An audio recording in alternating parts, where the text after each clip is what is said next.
5. គណៈបកការងារនិយមឆ្នាំ 1974 ដល់ 1979 នៅឆ្នាំ 1974 គណៈបកការងារនិយមបានឈ្នះឆ្នោតហើយលោក Harold Wilson បានឡើងជានាយករដ្ឋមន្ត្រីម្ដងទៀត ប៉ុន្តែនៅឆ្នាំ 1976 Wilson បានលាលែងពីតំណែងហើយលោក James Callaghan មកពីគណៈបកការងារនិយមដូចគ្នាបានបន្តតំណែងនេះ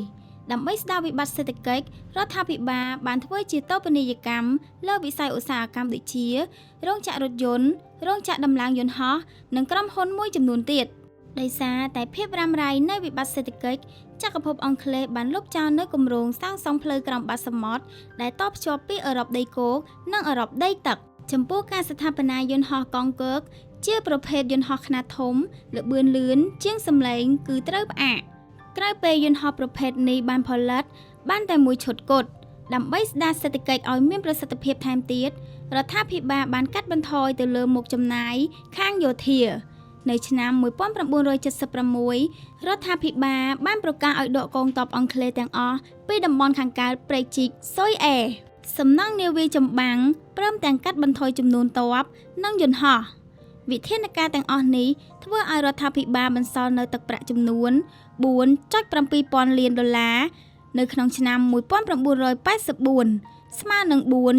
4.5% នៃផលទុនជាតិសរុបទោះជាយ៉ាងណាអង់គ្លេសបានស្ដារសេដ្ឋកិច្ចនៅកម្រិតទាបនៅឡើយម្យ៉ាងទៀតបញ្ហា Ulster ដែលរ៉ាំរ៉ៃក៏នៅតែមិនអាចដោះស្រាយបាន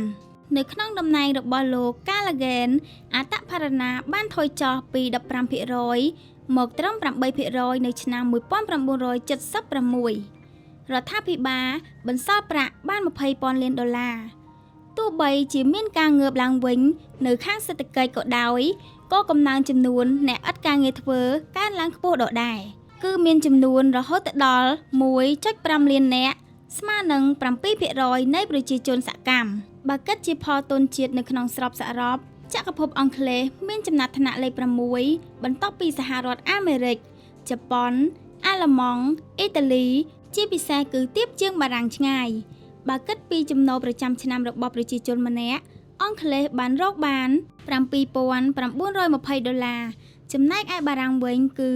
$11,730